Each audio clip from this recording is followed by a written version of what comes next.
গ্রামটা দেখে বাংলা নাটকের কথা মনে পড়ে গেল। মোশাররফ করিম, চঞ্চাল চৌধুরী ওদের নাটকে এরকম গ্রাম দেখছি, বাট ওই নাটকগুলোতে গ্রামের ঘরবাড়িগুলো কাঁচা, অর্থাৎ টিনের অথবা গোলের খড়ের ঘর। কিন্তু এই দেশের এই গ্রামগুলোতে হচ্ছে আপনার আপনার ইটের, অর্থাৎ বিল্ডিং বাড়ি।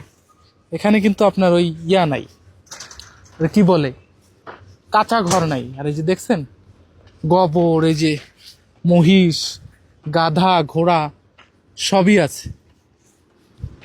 আর এইরকম দৃশ্য দেখছি হচ্ছে আকাশ কত নীল দেখছেন, চকচকে নীল, কচকচে নীল। নতুন আর একটা গ্রামে আসলাম, আর এই পাশে দেখতে পাচ্ছেন নদী। দেখছেন, নদী মানে কৃত্রিম টানেল। হ্যাঁ, তো খড়খড়ে রোদ, ঝকমকে আকাশ, আর কি পরিমাণ শাক সবজি, সবুজ, কত সুন্দর দেখতে পাচ্ছেন। সূর্যের আলো, কচকচে আলো।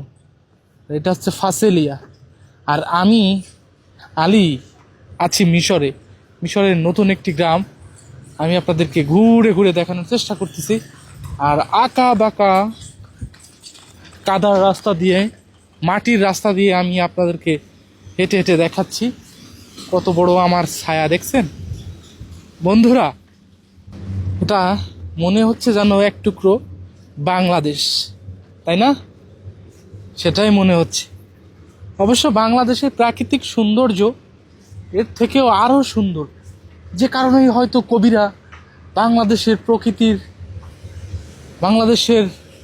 প্রকৃতির সৌন্দর্যের প্রেমে পড়েছে কবি কাজী নজরুল ইসলাম, রবীন্দ্রনাথ ঠাকুর, তারপরে পল্লী কবি জসিমউদ্দিন, তাই না? এই যে দেখেন আলু দেখছেন, এই যে আলু লাগাইছে, আরবিতে বলে ফাতেহাতস মানে আলু, ইংরেজি তো ওই একই পটেটোস। তো এই যে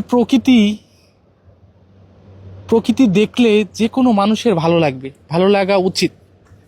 যার হৃদয় নাই, হৃদয়হীনা মানুষের প্রকৃতি ভালো লাগে না। আমার কিন্তু প্রকৃতি অনেক বেশি ভালো লাগে বন্ধুরা, যে কারণে আমি ছুটে যাচ্ছি বারবার এই সমস্ত গ্রামে। আপনারা গ্রামের এই দৃশ্য দেখলে হয়তো বুঝতে পারেন, অনেকে ভেবে থাকতে পারেন যে মিশর মনে হয় গরিব একটা দেশ, রাস্তাঘাটে কি ধুলাবালু ময়লা।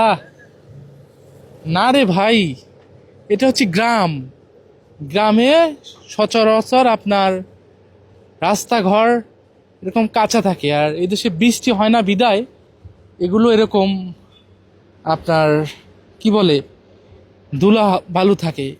শহর ঝকমকে পরিষ্কার, মিশরের শহর, বুঝতে পারছেন? এবং এই যে গ্রামের ঘরবাড়ি, এটা এরকম। গ্রামে কোনো কাঁচা টিনের ঘর নাই, মাটির ঘর নাই, বুঝতে পারছেন? বাংলাদেশের মতো। এটা আপনাদেরকে ক্লিয়ার করে দিলাম।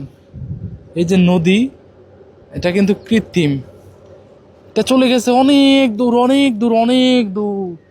এবং এই মিশরীয়দের ঘর বাড়ি দেখেন, কাজ কাম করতেছে এরা, ঠিক আছে? তো আমিও হেঁটে চলতেছি সামনের দিকে প্রিয় বন্ধুরা। এই যে দেখছেন চমৎকার এই যে ঘর বাড়ি, এরা বিকেলবেলা কাজ করতেছে সবাই। আর আমি আলী আছি মিশরের সুন্দর একটি চমৎকার গ্রামে। কেমন লাগতেছে আপনাদের বন্ধুরা? দেখছেন নীরব নিস্তব্ধ, দুই পাশে ঘর বাড়ি, তার মধ্য দিয়ে আমি হেঁটে যাচ্ছি। হ্যাঁ, আমার কাছে একটু অদ্ভুত লাগতেছে। সালাম আলাইকুম হাবিব। হ্যাঁ প্রিয় বন্ধুরা, ভিডিওটা কেমন লাগলো অবশ্যই কমেন্টস করে জানাবেন। আজকের মতো আমি বিদায় নিচ্ছি আলী। ভালো থাকবেন, সুস্থ থাকবেন, আল্লাহ হাফেজ।